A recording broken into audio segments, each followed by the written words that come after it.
Bonjour à toutes et à tous. Bienvenue pour ce nouveau webinaire de décryptage de l'offre de services du programme Petite Ville de demain. Nous allons aujourd'hui décrypter ensemble l'Atlas de la biodiversité communale proposé par l'Office français de la biodiversité. Alors, je me présente, moi je suis Emmanuelle Lebris, directrice adjointe du programme Petite Ville de demain à l'Agence nationale de la cohésion des territoires.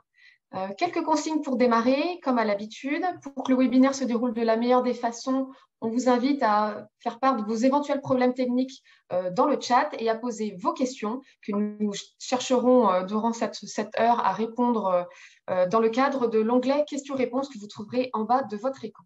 Donc, comme à l'accoutumée, on met une nouvelle fois à l'honneur une petite ville de demain qui témoignera de son expérience en matière de l'Atlas de la biodiversité communale. Cette fois-ci, nous accueillons la commune d'Elne, petite ville de demain dans les Pyrénées-Orientales. Nous accueillerons ensuite l'OFB en la personne de Servane Bourgault qui pourra revenir sur la présentation de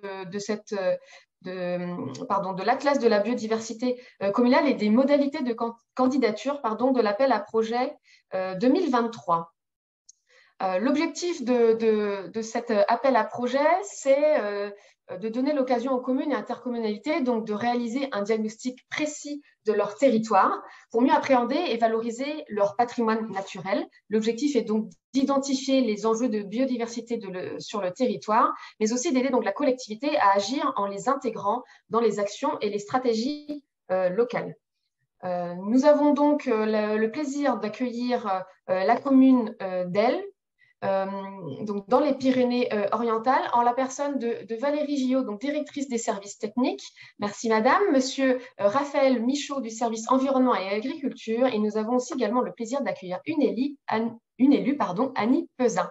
Je vous propose de vous donner la parole pour évoquer cette démarche dans votre territoire. Madame Gillot, je crois que vous avez prévu de recontextualiser un petit peu la démarche dans votre territoire et je vous laisserai ensuite poursuivre pour développer la mise en œuvre de cette belle démarche au sein de votre territoire. Vous avez une vingtaine de minutes, je vous en prie, c'est à vous. Oui, bonjour à tous. Bon, effectivement, je vais brièvement, en l'espace de quelques minutes, présenter le territoire d'Elne et après je laisserai la parole à Monsieur Michaud. Donc, comme vous l'avez dit, elle est située dans les Pyrénées-Orientales, au sud de la plaine du Roussillon. C'est une commune qui est chef-lieu de canton à quelques kilomètres entre Perpignan et l'Espagne. Elle possède un fort patrimoine historique et monumental, comme vous pouvez voir sur les photos, hérité de sa grandeur passée, mais aussi de bonnes terres agricoles bien desservies par le réseau d'irrigation. Et elle s'étend jusqu'à la mer, avec 700 mètres de plage naturelle que vous voyez aussi en photo et qui représente un des derniers espaces sauvages de la côte roussillonnaise. La commune d'Elne, c'est 9 518 habitants, avec un taux de croissance démographique de plus de 1,5%, qui ne faiblit pas, et avec une part importante de jeunes. En matière économique, Elne a aussi une importante zone d'activité de plus de 58 hectares, avec une vocation généraliste, et elle recense plus de 500 activités de commerce et services tout confondus. Elle a également une gare qui est un atout indéniable, mais malgré cela, on constate un taux de chômage de plus de 20% qui ne faiblit pas, lui non plus, d'année en année. L'agriculture sur Elne est très présente, mais elle était beaucoup plus riche dans son passé. Aujourd'hui, elle s'est affaiblie les dernières décennies. Et elle n'a pas su rebondir un peu comme ses communes voisines, telles que Saint-Cyprien ou Canet, qui sont des véritables stations balnéaires du littoral. Malgré cela, on bénéficie quand même d'un attrait touristique qui n'est pas indéniable, avec plus de 60 000 visiteurs qui viennent tous les ans sur nos monuments historiques comme le cloître, la cathédrale et la maternité suisse que vous voyez en photo, et également les différents musées. Alors, en matière d'habitat et de cadre de vie, l'urbanisation de ces dernières années, qui s'est faite essentiellement vers le nord, et alors elle a eu pour effet de fragiliser le centre ancien, qui aujourd'hui se trouve très abîmé, qui est de plus en plus déserté de ses habitants, et cela est doublé d'un sentiment d'abandon général par la population du quartier ancien. Et en fait, toutes ces difficultés que je viens de citer, concentrées dans le centre historique, ont amené la commune d'Elne à entrer dans la géographie prioritaire de la ville. Donc, le fameux quartier prioritaire de la ville, on est QPV entrant depuis 2014. On a signé un contrat de ville en 2015 sur le secteur donc, du centre ancien. Et l'objectif de son contrat de ville est d'apporter tous les moyens pour réduire les écarts de développement, améliorer les conditions de vie des habitants de ces quartiers défavorisés. Voilà. Donc, depuis 2015, ce contrat est toujours d'actualité et on mène régulièrement des actions en matière de développement économique, de renouvellement urbain et de cohésion sociale. Voilà, on a ces 3 piliers sur lesquels on a bâti le programme.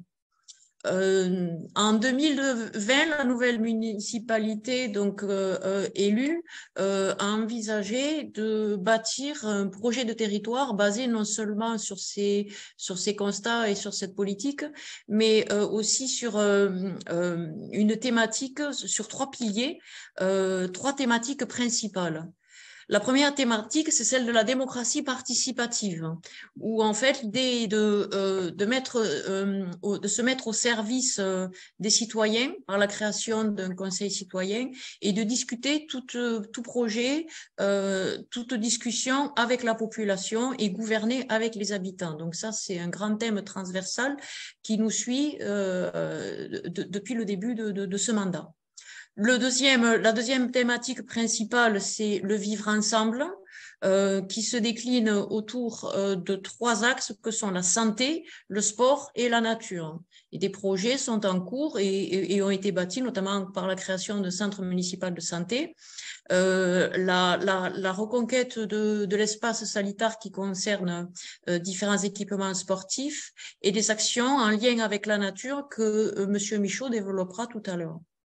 Et le 3e pilier, c'est celui de la ville verte active qui se décline sur des enjeux basés sur la préservation de la nature, l'agroécologie, l'économie et l'habitat. Donc, le projet de territoire annonce depuis le début du mandat aussi cette volonté d'agir sur la nature et sur l'agroécologie.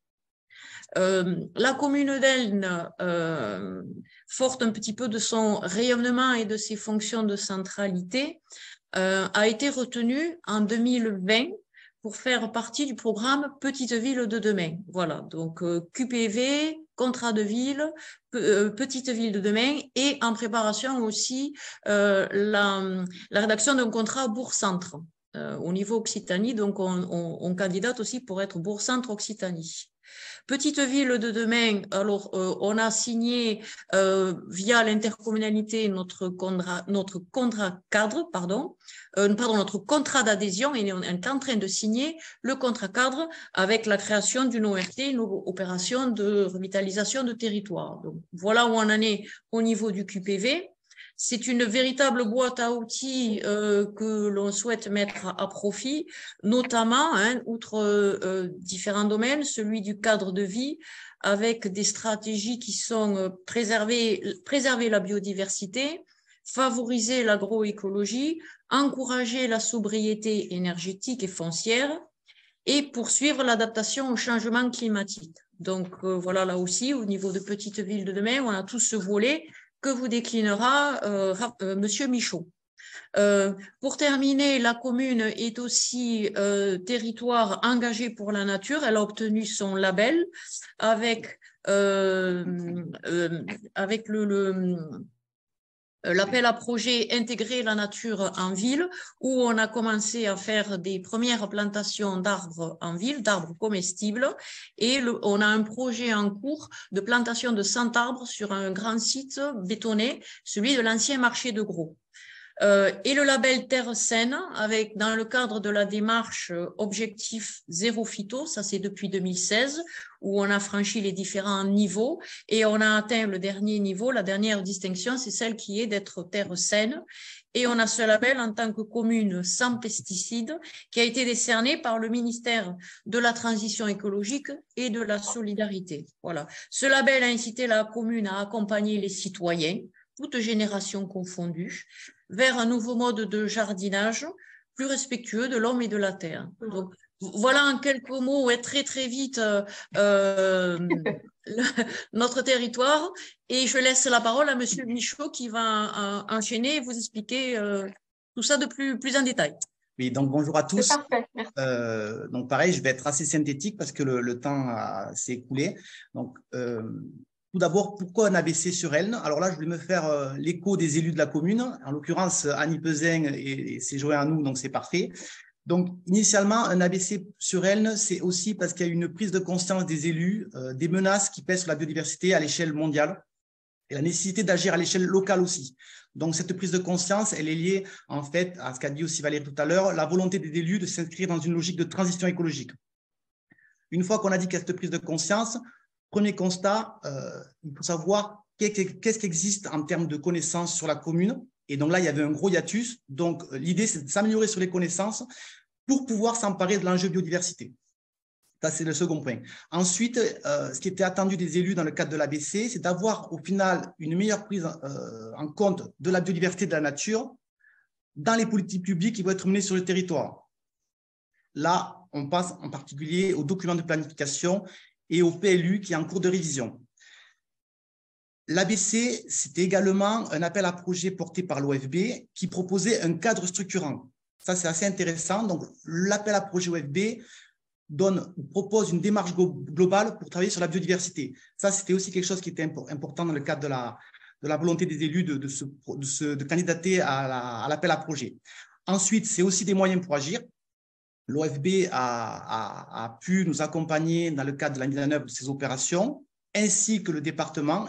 Il y a un petit manque sur la slide, j'ai oublié de mentionner le département, mais le département nous a aussi accompagnés financièrement pour mettre en œuvre cette opération. Donc, au final, l'ABC sur Elne, c'est aussi des moyens pour agir. Et en fait, c'est la possibilité de disposer d'un réseau d'acteurs, donc plusieurs communes concernées par les ABC, qui échangent des idées, des bonnes pratiques et des retours d'expérience. Et ça, c'est le rôle de l'OFB au niveau régional qui nous accompagne et qui met en échange toutes ces expériences d'ABC. Les objectifs de l'ABC, donc, ils sont communs quasiment, puisque, comme je dis, c'est un document cadre. Il y a 4 grands axes qui sont l'amélioration de la connaissance. Donc, sur elle, on partait de loin, donc il fallait améliorer la connaissance, mais aussi essayer de vulgariser cette connaissance, la rendre disponible et accessible au plus grand nombre. Ensuite, notre objectif, c'était de mobiliser et d'impliquer les acteurs de la commune, avec un zoom particulier sur les citoyens et les scolaires, les jeunes générations.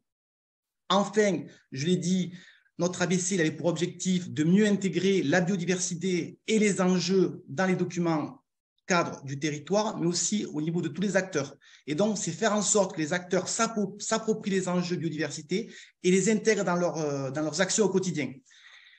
Et donc ça, c'est aussi le document de planification et le PLU. Le volet amélioration des connaissances. Donc là, vous avez une diapositive qui précise l'état des connaissances avant qu'on lance l'ABC. Alors, ce travail, il a été mené, il faut le dire, par un prestataire, puisqu'en interne, on n'avait pas les moyens de faire ça, on n'avait pas les compétences. Donc, on a fait appel à un bureau d'études qui a fait un état des lieux de la connaissance avant de lancer l'ABC. Et on s'aperçoit qu'il y avait beaucoup de connaissances sur les franges de la commune, donc notamment parce que c'est une réserve naturelle, nationale d'un côté, et aussi sur le périmètre sud de la commune, qui est le fleuve Tech et qui est un site Natura 2000. Donc, ces deux espaces géographiques qui représentent 3% du territoire concentraient l'essentiel des données. Le reste, c'est quelques données éparses, mais qui n'étaient pas assez révélatrices de la richesse naturelle de la commune. Donc, le travail qui a été mené avec le bureau d'études, c'est tout d'abord de réaliser un diagnostic écologique, c'est-à-dire de faire un état de situation de toutes les connaissances qui étaient disponibles sur la commune et d'en faire une analyse.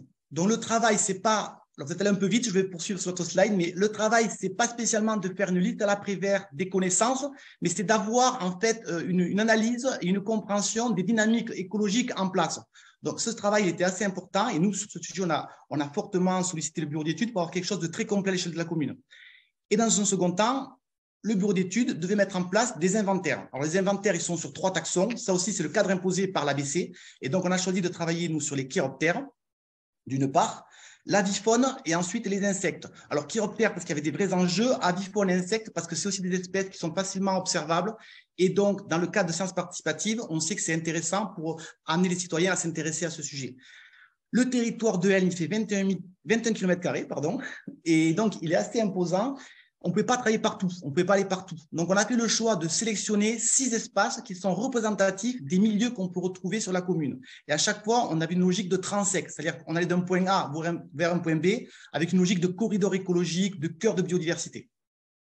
Donc voilà, je ne vais pas détailler les six types de secteurs, mais vous avez un exemple sur la carte des zones. Ensuite, notre second axe de travail, je le disais, c'était de mobiliser et d'impliquer les habitants. Sur ce sujet, Mme Peuzin, qui a lancé l'initiative, a mis en place ce qu'on appelle les rendez-vous de l'ABC. Alors, on a la chance à Elne, sur la commune, de disposer d'une belle salle de cinéma qui est sympathique et qui est vraiment, qui a toutes les bonnes conditions pour faire quelque chose de bien. Et donc, on a mis en place un cycle de conférences. Donc, soit c'est des projections de films avec un expert derrière, soit c'est des conférences débats, à chaque fois qu'un expert qui parle aux gens de la commune. Donc, je vais pas rentrer dans le détail. Vous avez un exemple des 3 derniers rendez-vous de l'ABC. Donc, avec notamment un intervenant de Paris, du laboratoire des sciences du climat et de l'environnement, qui est venu parler d'un film sur le changement climatique. Et la dernière en date, qui avait vendredi présent. Vous pouvez poursuivre. Donc, sur l'aspect implication des habitants et des jeunes générations, on a lancé aussi un projet pédagogique avec les scolaires. Donc là, je ne vais pas rentrer dans le détail. En gros, on travaille avec 2 classes autour de la construction d'une haie sèche. Donc, haie sèche, c'est un amas de branchage qui va permettre à la biodiversité de se régénérer de façon spontanée, on va dire. Pourquoi la haie sèche? Ce n'est pas un hasard, c'est parce que le diagnostic écologique qu'on a fait initialement montrait qu'un des enjeux de la collectivité en termes de biodiversité, c'était justement les haies. Donc là, ce qui est intéressant avec ce projet, c'est qu'on a missionné un peu les enfants en début de démarche, on est en train de le faire, on leur dit, voilà les enfants, votre rôle, votre mission, c'est d'expliquer aux adultes pourquoi on fait ce projet. Donc c'est une façon un peu sympathique avec les jeunes générations d'aborder la thématique des haies et de la faire vivre sur le territoire. Vous pouvez poursuivre donc sur les autres démarches visant à impliquer les habitants. Donc on fait des animations grand public. Là on a 2 exemples, atelier de construction de nichoirs et gîte à chauve-souris. L'exemple des nichoirs, il est aussi important. Donc, on fait ça avec les habitants de la commune. Et l'idée, à terme, c'est gratuit d'ailleurs, l'opération est gratuite. Et l'idée, c'est pas de laisser les nichoirs aux habitants, c'est plutôt à nous, à la commune, après de les garder, de les installer dans des lieux publics et d'inviter les habitants qui ont participé à la construction de ces nichoirs à en faire le suivi. C'est une façon aussi de faire vivre derrière la démarche. Vous pouvez passer sur la suite. Donc, on a aussi mis en place des ateliers à hôtels à insectes. Alors là, encore une fois, c'est plus à caractère pédagogique parce qu'on sait que l'intérêt de ces hôtels à insectes, ils sont tout relatifs en termes d'écosystème, mais ça a vraiment un intérêt fort en termes de pédagogie. Toujours sur la façon d'impliquer les habitants, donc on fait des sorties nature et on essaye de travailler sur les sciences participatives. Alors là, j'ai fait un petit listing rapide des quelques projets qui sont en cours. Donc, il y a des sorties qui vont être portées par le groupe ornithologique du Roussillon, qui est un partenaire, qui va apprendre aux gens à utiliser une application qui s'appelle iNaturalist pour faire des observations. Et en quelque sorte, ils vont être acteurs de la démarche ABC. Ils vont produire de la donnée qu'on va essayer d'intégrer au final dans notre document qui va suivre pendant plusieurs années. Il y a aussi un projet de recensement des nids d'hirondelles au niveau des toitures. Ça, c'est mené avec la LPO. Et ce projet, après, on l'a fait vivre avec mon collègue Olivier, qui est aussi à côté, qui aura pour rôle justement d'accompagner ces structures pour derrière faire atterrir le projet et en faire un suivi sur le long terme. Parce que vraiment, l'ABC, notre objectif, c'est qu'in fine, il se poursuive aussi au-delà de la peine du projet tel qu'il a été financé par l'OLB.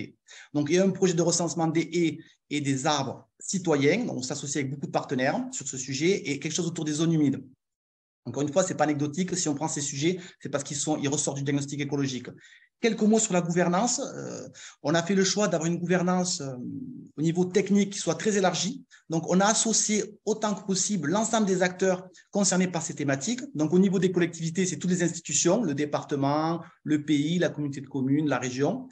Les représentants de l'État, donc la DTM, l'OFB, bien entendu, et aussi tous les acteurs du monde associatif, donc la LPO, le groupe ornithologique du Roussillon, mais aussi les associations en lien, voilà, Maison de la Chasse, bien sûr, en lien avec l'éducation et l'environnement. L'idée, c'est d'avoir cette expertise et qui nous accompagne dans la définition justement du diagnostic écologique et des projets qu'on peut mener sur le territoire. Et c'est aussi l'idée derrière d'avoir des synergies, de mettre en place des dynamiques avec plusieurs acteurs. Le groupe de pilotage, il est plus restreint, c'est les élus et les financeurs, et on l'espère, les financeurs futurs qui vont nous accompagner dans la mise en œuvre des démarches qui vont venir après l'ABC. Donc là, c'est la slide qui suit, c'est en gros les perspectives de l'ABC. Donc, je vous l'ai dit, c'est une meilleure prise en compte de la biodiversité dans les politiques publiques, dans toutes les actions qui vont être mises en place sur la commune, donc soit par les services techniques ou les projets autres.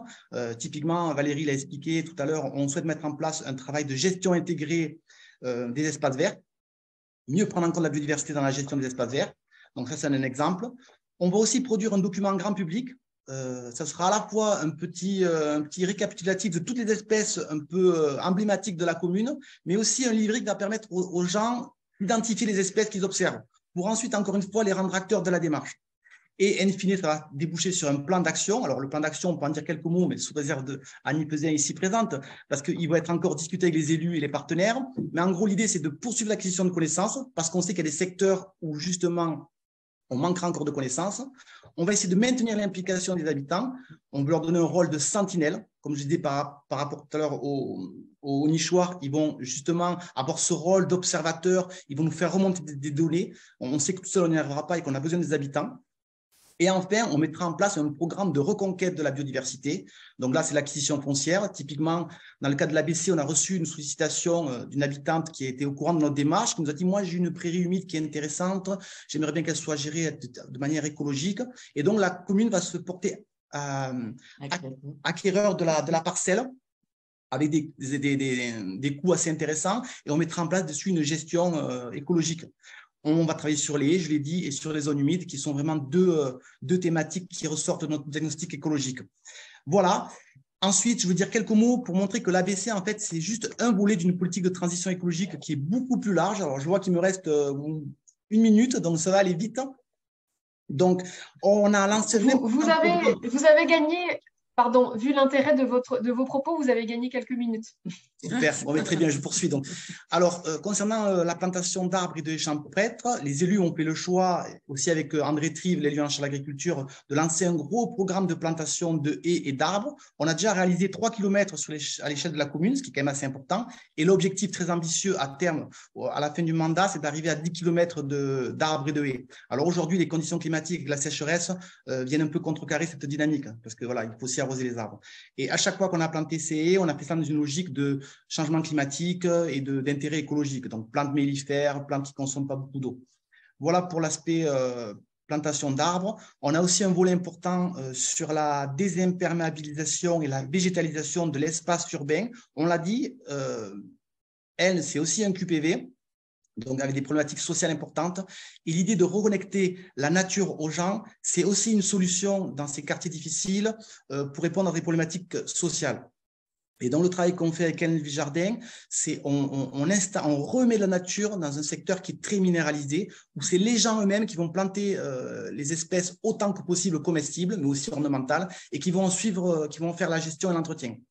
Donc ça, c'est un programme qui est assez intéressant aussi et qui porte ses fruits, puisqu'on a réalisé quelques opérations récemment. On a aussi un projet qui consiste à travailler sur l'agroécologie. Il y a un gros volet agroécologie au sein de la commune. Et là, on met en place des systèmes de formation en direction des habitants sur les principes de l'agroécologie, c'est-à-dire, en gros, produire des denrées alimentaires en respectant la nature. Et les gens qui suivent cette formation, in fine, on leur attribue à terme, s'ils sont toujours dans la dynamique, un jardin ouvrier, puisqu'on dispose de beaucoup de jardins ouvriers, dans lesquels ils vont pouvoir appliquer ces principes d'agroécologie. Voilà. Il reste, je pense, une slide ou deux. Donc, il y a… ça a été fait, peut-être, Annie, vous pouvez en parler peut-être? La commune a profité du second confinement pour tester l'extinction de l'éclairage public la nuit. Et finalement, il y a eu des retours divers, hein, comme on pouvait s'y attendre. Mais après avoir fait un sondage, on a continué. Donc, ça fait maintenant 2 ans et demi. Voilà. Et puis maintenant, on désimperméabilise. Voilà, on a un gros volet aussi sur la désimperméabilisation. Voilà, ça mériterait en soi même une présentation de 20 minutes, parce qu'on est quand même assez ambitieux sur ce sujet aussi. Alors, je pense que c'est terminé normalement. Oui, un dernier point, on a un PAEN, donc c'est un périmètre qui va permettre de fixer le statut agricole et espace naturel d'une grande partie de la commune pour justement limiter les problématiques, entre guillemets, les problématiques de pression foncière et d'extension de l'urbanisme à outrance.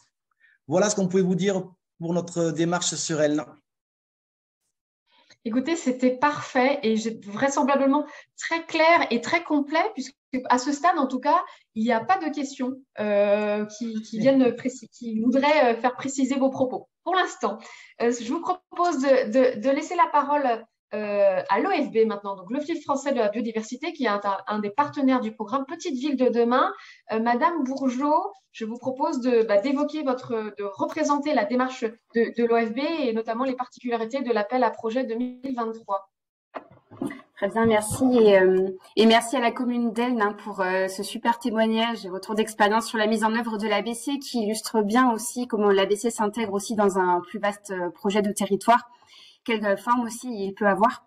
Donc, ma présentation, elle va vraiment être complémentaire avec ce retour d'expérience. On va juste reprendre un peu de recul et présenter un petit peu le cadre méthodologique des atlas de la biodiversité portés donc à l'échelle de l'Office français de la biodiversité. Et puis, effectivement, comme l'a précisé Emmanuel, je prendrai un temps pour présenter concrètement l'appel à projet ABC 2023 et la procédure pour demander un financement. Alors, pour resituer un petit peu ce qu'est l'OFB, si jamais tout le monde ne connaît pas l'établissement, donc c'est un Office français de la biodiversité. C'est un établissement qui est né en 2020, début 2020, né de la fusion de deux établissements, donc de l'Agence française pour la biodiversité et de l'Office national de la chasse et de la faune sauvage. C'est un établissement public sous tutelle du ministère de la Transition écologique et du ministère de l'Agriculture et de l'Alimentation, qui est entièrement dédié à la protection et à la restauration de la biodiversité, donc en France métropole et dans les Outre-mer. On est au total 3000 agents, un peu plus de 3000 agents qui sont répartis entre les différentes directions nationales. Donc aujourd'hui, je fais partie de la direction nationale, les directions régionales qui sont également très impliquées dans le suivi des ABC et les services départementaux. Et dans le cadre de cet objectif global de protection et de restauration de la biodiversité, donc nous avons 5 missions principales qui sont la police de l'environnement, la connaissance et l'expertise, donc dans le domaine de la biodiversité, l'appui aux politiques publiques, la gestion des espaces naturels et la mobilisation de la société. Donc le portage des atlas de la biodiversité communale s'axe davantage dans le champ de la mobilisation de la société en articulation avec les autres missions. Donc l'OFB porte le dispositif des ABC depuis 2017. Il était anciennement porté par le ministère de la Transition écologique. Et c'est un programme qui est en pleine accélération, en plein développement, parce qu'on voit qu'il y a une demande de plus en plus forte de la part des collectivités de s'impliquer dans un ABC, qui est souvent aussi la genèse d'un projet de territoire dédié vraiment à la protection de la biodiversité. Et à l'OFB, donc, on a différents rôles vis-à-vis des ABC. C'est en premier lieu ce rôle de financeur, qui est partagé d'ailleurs avec d'autres financeurs, comme ce qu'on a pu voir à travers le retour d'expérience de la commune d'Elne. Il n'y a pas que l'OFB qui finance les ABC, on a aussi les départements qui s'impliquent, les régions, les villes, parmi d'autres acteurs. Et voilà, donc on a notamment ce rôle-là. Nous avons aussi le rôle d'appui méthodologique avec donc quand l'ABC est soutenu, vous êtes intégré dans un réseau, ce qui a aussi été précisé d'ailleurs pendant la présentation de la commune d'Elne. Et donc on a aussi on met en place l'animation et on met en place des outils méthodologiques pour vous appuyer dans la mise en œuvre des ABC. Donc pour recontextualiser, pardon, c'est passé un peu vite, si vous pouvez revenir à celle d'avant, merci. Pour recontextualiser ce qu'est un ABC, donc Atlas de la biodiversité communale. Donc c'est déjà une définition qui évolue au fil de la structuration du programme. En tout cas, à l'OFB, on fait évoluer aussi nos attentes et les attentes méthodologiques par rapport au retour d'expérience aussi qu'on reçoit des différentes communes et collectivités qui se sont lancées dans cette démarche.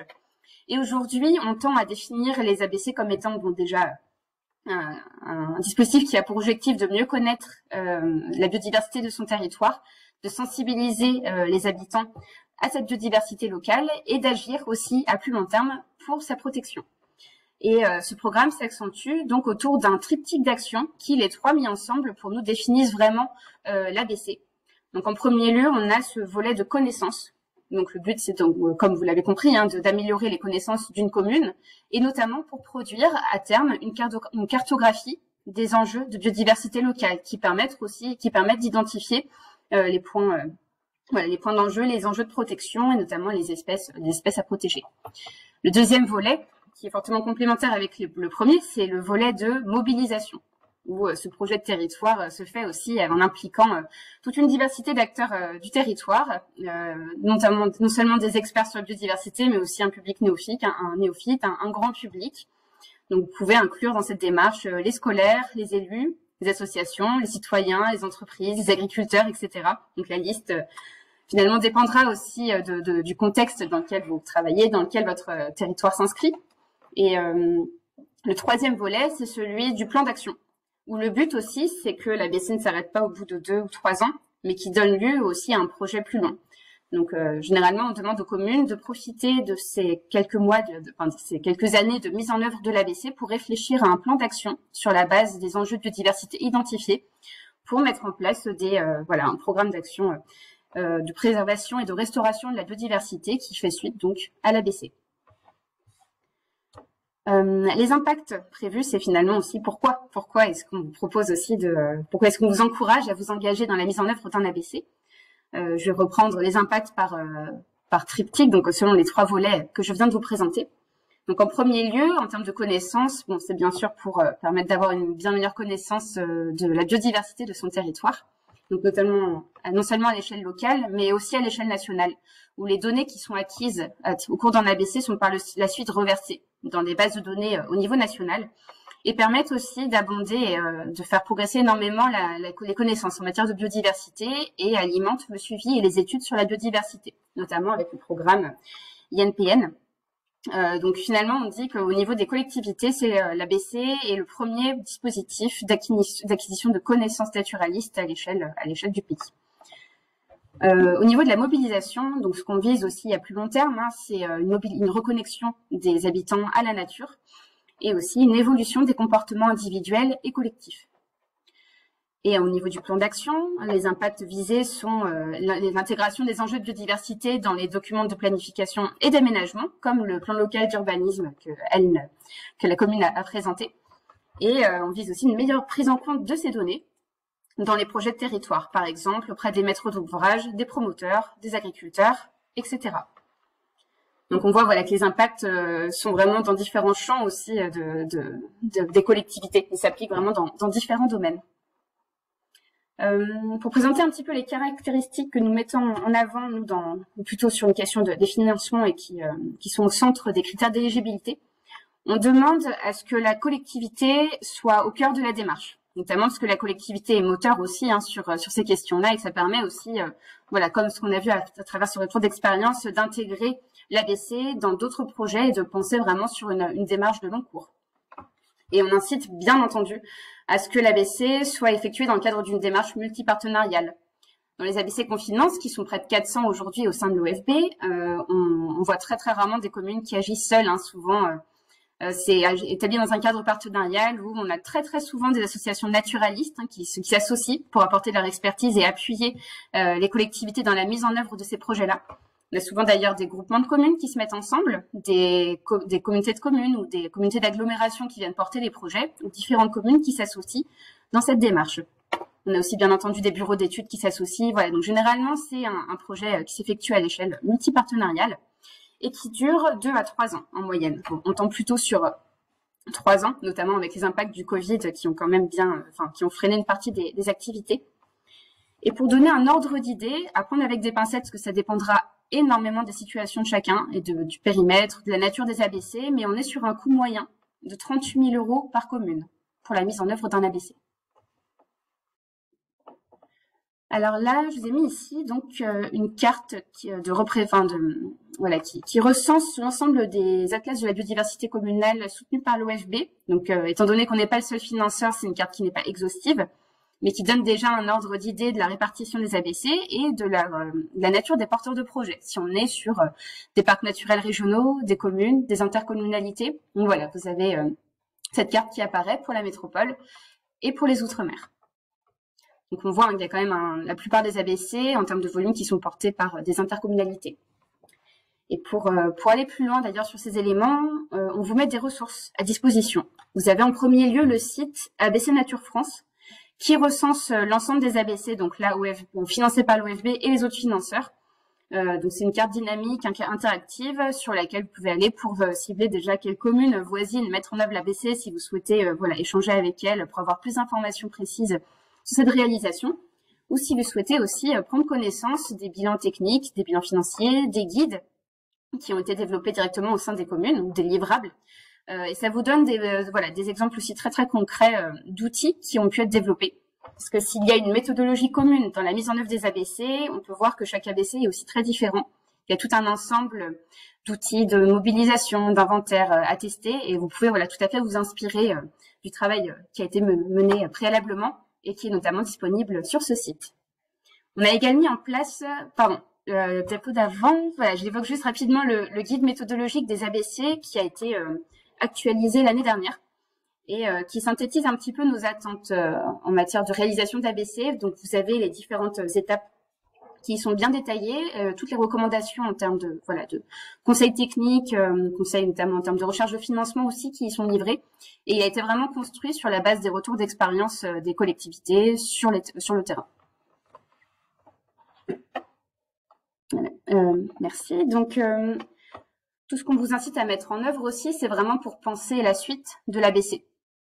Donc, je vous ai mis ici quelques exemples d'actions post-ABC qui peuvent être mises en œuvre. Donc là, on a eu pareil un bon retour d'expérience tout à l'heure et quelques bons exemples qui ont été donnés. Donc, en premier lieu, ce qu'on vous recommande à la suite de l'ABC, c'est d'essayer d'avoir une reconnaissance territoire engagée pour la nature. Ça vous permet de continuer à profiter aussi d'un réseau d'acteurs engagés pour s'inspirer, pour faciliter les connexions, pour avoir plus d'exemples, d'idées à mettre en œuvre. Et ça vous facilite aussi à terme la recherche de financement en ayant ce label. Donc c'est une première préconisation. Ensuite, il y a vraiment un immense panel d'actions que vous pouvez mettre en œuvre. Donc là, je vous ai mis vraiment quelques exemples, mais la liste est très longue. Donc vous pouvez par exemple organiser des formations sur les professionnels, comme des agents communaux, sur les enjeux et bonnes pratiques de préservation de la biodiversité. Vous pouvez mettre en place des projets de restauration, de renaturation, grâce à ce diagnostic aussi qu'est l'ABC, et poursuivre les activités de sensibilisation des habitants, par exemple en impliquant les écoles dans les projets d'aires éducatives, les sentiers pédagogiques, des maisons de l'environnement, des animations autour de sciences participatives, etc. Donc le but étant de poursuivre ces actions au long terme. Alors maintenant, on va prendre quelques minutes pour évoquer l'appel à projet ABC 2023.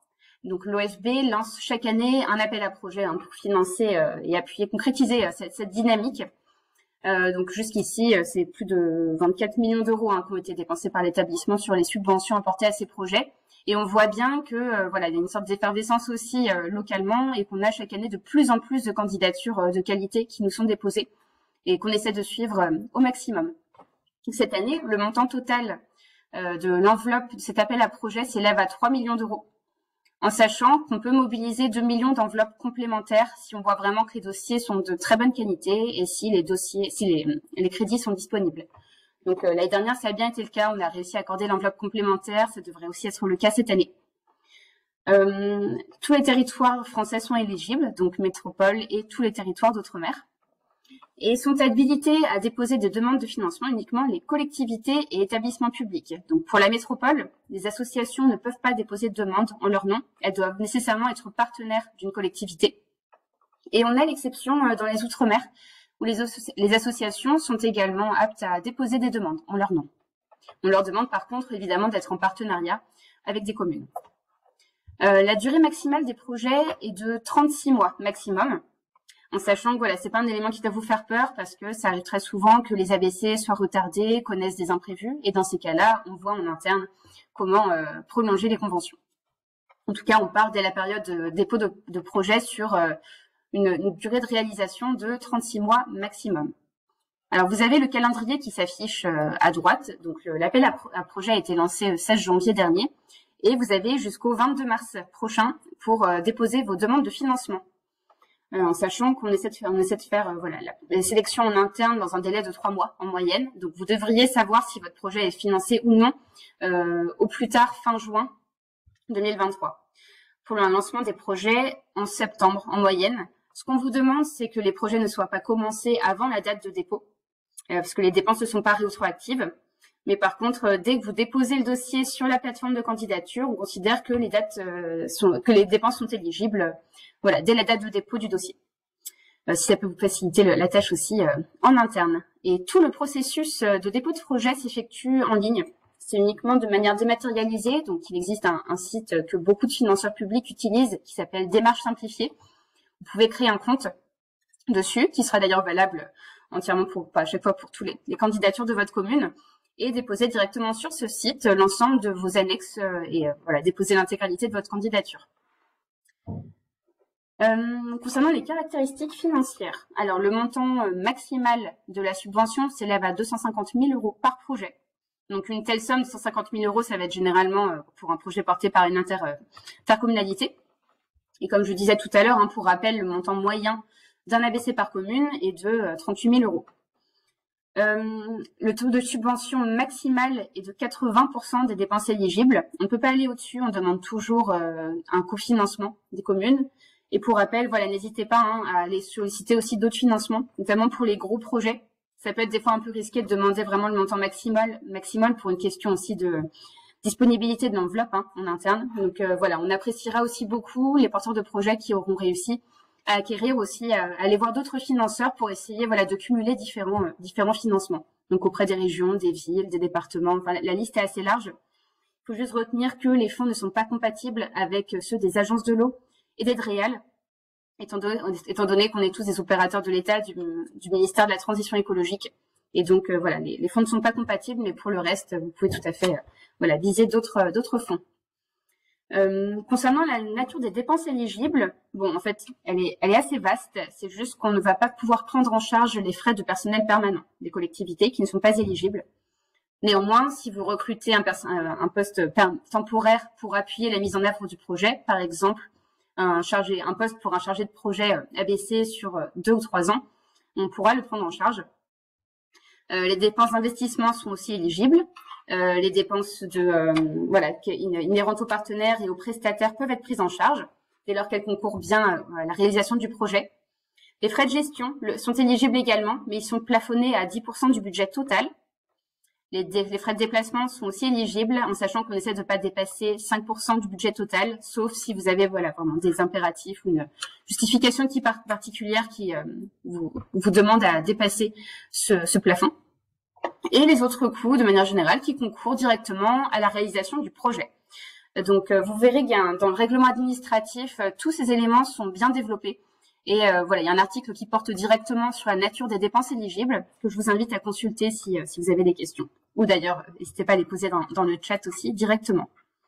La partie sur les cofinancements, j'ai déjà traité, mais voilà. Et sachez aussi que pour les collectivités donc porteuses de projets, il est réglementaire de votre part d'apporter un autofinancement d'un minimum de 20% dès lors que vous recevez des subventions publiques. Donc, ce qui est le cas aussi pour cet appel à projet. Alors, quels éléments constituent le dossier? Donc, vous verrez pareil que c'est bien détaillé dans le règlement administratif. Donc, on demande en premier lieu à ce que vous remplissiez une fiche projet. La fiche projet, elle est vraiment centrale dans cette demande de financement, parce que c'est à travers cette fiche qu'on est censé comprendre l'intégralité de votre projet. Donc, quel cadre s'inclut votre démarche, quel contexte, quelles sont les données aussi qui sont déjà disponibles, quels inventaires vous allez effectuer et pourquoi avez-vous effectué ces choix-là sur les groupes d'espèces ciblées.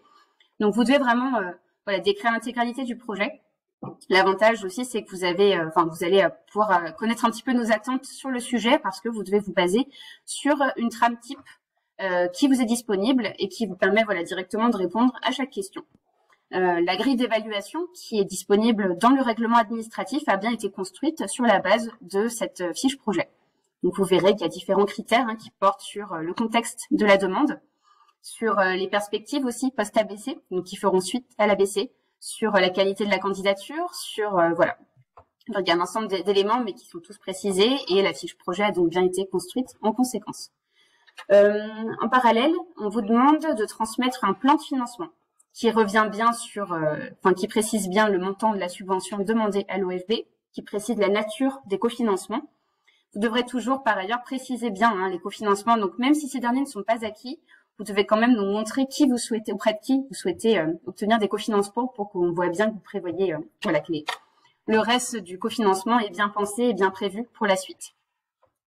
Vous devez aussi, bon voilà, comme tout plan de financement, préciser les dépenses par catégorie telles qu'elles sont prévues à ce jour et préciser pour quel motif, pour quelle activité. Pareil, vous pourrez vous baser pour ce document-là sur une trame type que nous vous proposons dans le dossier de candidature. Troisième document, pardon, j'ai pas encore fini, un courrier de candidature.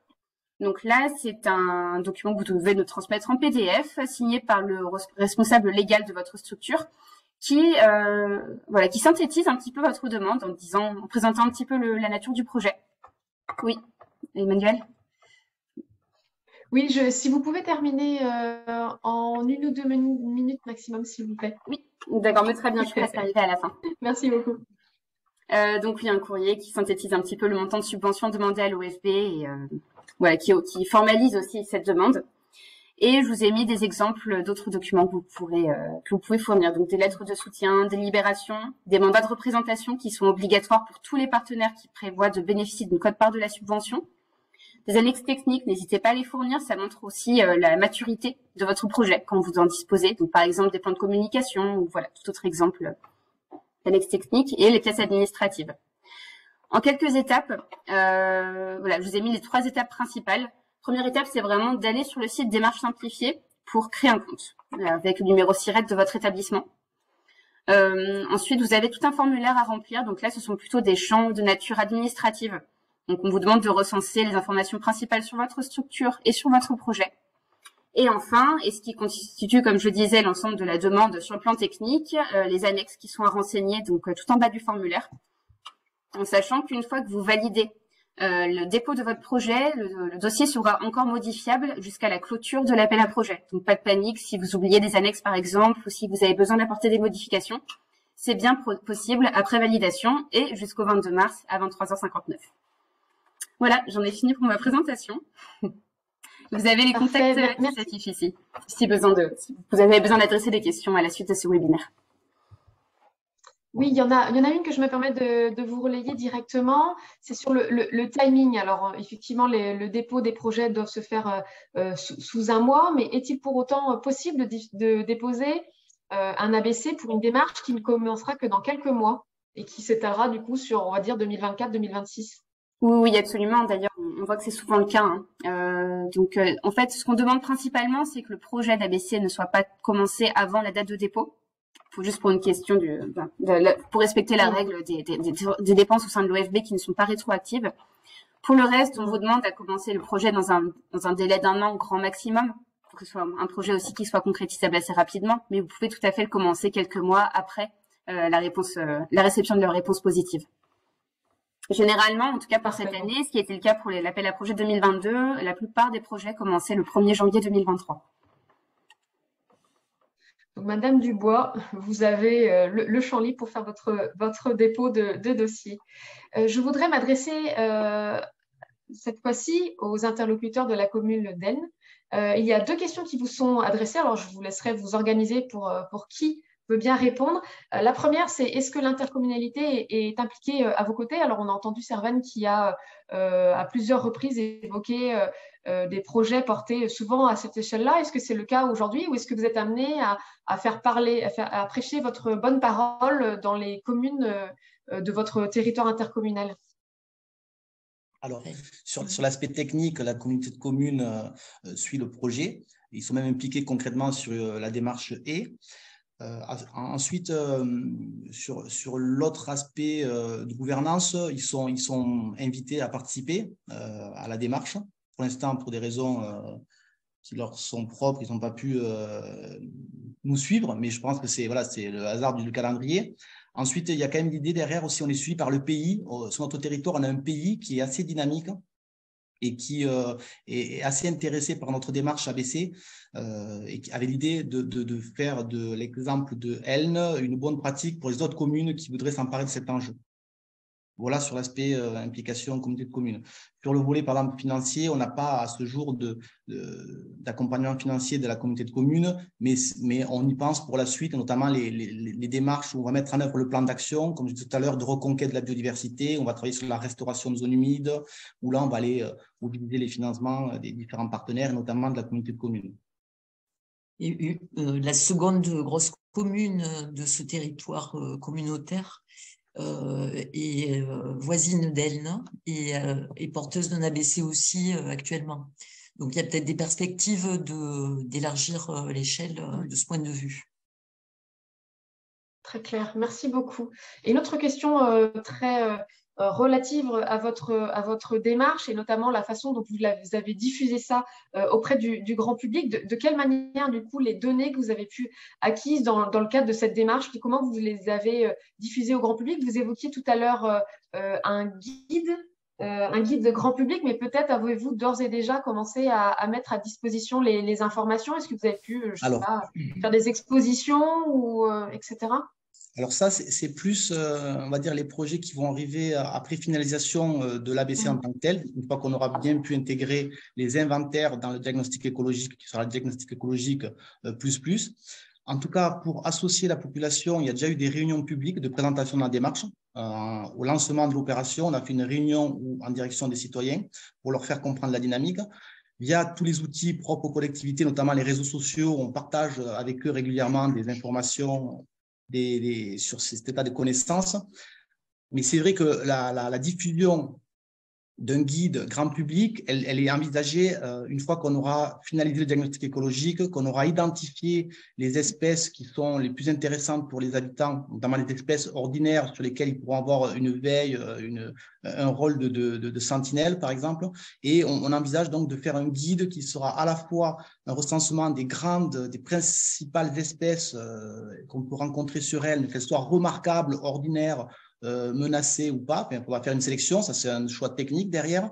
Et in fine aussi, ce guide il permettra à mettre en œuvre notre programme de sciences participatives. Donc d'aider les habitants avec des démarches, avec un livret d'identification des espèces à travailler sur ces sciences participatives. Mais ça pourrait être aussi à terme des expositions. Enfin, il y a plusieurs outils qui s'offriront à nous pour faire vivre ce projet. Et c'est justement la phase 2 de l'ABC, c'est d'arriver avec cette meilleure connaissance du territoire à faire vivre tout ça sur notre commune. Et moi, je voulais rajouter quelque chose. C'est un peu tôt pour qu'on ait effectivement ce type de proposition à faire au public. Mais on a un ABC qui court sur 24 mois, de juin 2021 à juin 2023. Et en timing, période d'inventaire scientifique, démarrage en juin, juillet. On a perdu les 2 ou 3 premiers mois, qui sont des mois d'été. Et en termes d'inventaire, ça a vraiment aussi raccourci. Je pense que 3 ans, c'est la bonne maille pour que tout soit fait sereinement. Et donc, justement, on a entendu Madame Bourgeot préciser la possibilité de faire un avenant à la convention. Donc, on va s'empresser de faire ça en suivant pour avoir une année supplémentaire. Parce que c'est vrai que la saisonnalité nécessite qu'on intervienne sur des mois très courts parce que la biodiversité, quand elle éclose, c'est souvent au début du printemps. Donc, ça laisse une fenêtre de tir assez limite, en fait, quand on travaille sur les inventaires. Et d'autant plus, si on veut faire des inventaires participatifs, on va impliquer la collectivité. Ça se prévoit à l'avance, ça se structure. Donc, voilà, ce serait bien si on pouvait nous avoir un délai supplémentaire d'1 année pour poursuivre la dynamique. Moi, je parlais en général, Raphaël parle d'Elne, là. Vous avez... Vous évoquiez tout au début de vos propos la nécessité de prise de conscience, qui est un peu le point de départ de tout ça. Maintenant que vous avez des premiers éléments, alors certes pas encore prêts pour être partagés à la population, mais au niveau interne, au niveau des élus, est-ce qu'il y a une prise de conscience justement de ces éléments-là et de les éventuels impacts aujourd'hui de certains projets, l'impact négatif qu'il pourrait y avoir sur la biodiversité? Est-ce que ça amène d'ores et déjà à changer ou à faire évoluer les projets locaux? Alors, notre équipe était vraiment sensibilisée sur ce sujet, comme Valérie vous l'a dit, les 3 axes de la politique que nous souhaitons mettre en place sur ce mandat sont bien ceux-là, avec un axe Aisne verte. Donc, l'équipe est arrivée déjà motivée sur ce sujet. Je pense que l'ABC aura contribué à vulgariser aussi ces sujets plus largement, parce qu'on est tous un reflet de la société avec des connaissances hétérogènes, et je pense aussi que l'impact de l'année de sécheresse qu'on vit tous depuis un an rend plus facile la médiation qu'on fait autour de l'ABC, parce que de fait, il y a le sujet de la sécheresse qui implique aussi, qui accentue encore l'effondrement de la biodiversité. Et malheureusement, on a y faire face. Je pense que ça facilite toute la communication et les attentes qu'on a sur ce dossier. Ouais. Une autre question que je me permets de relayer, vous évoquiez votre démarche ou réflexion d'acquisition du foncier. Donc, on l'évoquait pour protéger des espaces naturels. Est-ce que, voilà, quels sont les moyens de gestion que vous avez envisagés, d'entretien aussi? Est-ce que c'est sur du budget de la commune? Comment ce sera financé? Alors, cette démarche, elle s'inscrit dans une démarche plus globale où on a une stratégie foncière, notamment en lien avec l'utilisation non agricole des sols agricoles. En gros, on essaye de lutter un peu contre la cabanisation et la cabanisation, voilà, où et les dérives un peu des terres agricoles. En fait, ce qui nous a, l'outil principal que l'on a mis en place, celui du PAEN, va permettre de figer à terme déjà les terrains agricoles. Donc, on n'ira pas urbaniser vers de nouveaux secteurs. Donc ça permet de définir les contours du tissu urbain de manière ferme à vitam aeternam. Et en parallèle, il y a des procédures. Alors, on a le droit de préemption aussi avec la SAFER. Voilà, donc en fait, ce qu'on fait, c'est qu'on fait une veille foncière. On mobilise le droit de préemption de la SAFER dès qu'il s'agit de terrains qui sont soit des espaces naturels, soit des surfaces agricoles pour lesquelles il y aurait un risque d'usage détourné. Et donc là, en l'occurrence, la parcelle que j'évoquais, c'est un autre type de parcelle. Ça va se faire sur des fonds propres de la commune, avec l'aide vraisemblablement du département aussi, des Pyrénées-Orientales. Et là, c'est vraiment une opportunité. Je vous dis, c'est des propriétaires qui sont informés de notre stratégie foncière et de notre action en matière de biodiversité, qui se sont rapprochés de nous. Et on a pu négocier un prix d'acquisition qui est vraiment intéressant. Et eux, leur objectif, c'est à terme que cet espace devienne un espace protégé.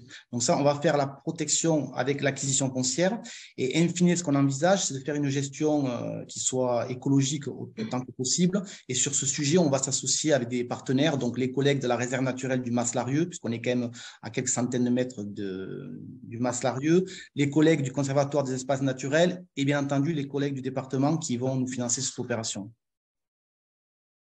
Et on a aussi... Et puis je vois que oui, allez-y madame, avant de conclure. Pour compléter, on vient tout juste aussi de mettre en place un outil qui est celui de soumettre les divisions foncières à déclaration préalable en zone agricole. Donc là aussi, ça permet via cet outil de voir un petit peu en cas de cession foncière et de division si la vocation agricole est maintenue ou pas, ou si elle est détournée. Parce que c'est un petit peu le souci qu'on a aussi dans le sud de la France, où on a assez facilement des usages détournés, de la cabanisation, et cela lié aux difficultés sociales de trouver du logement.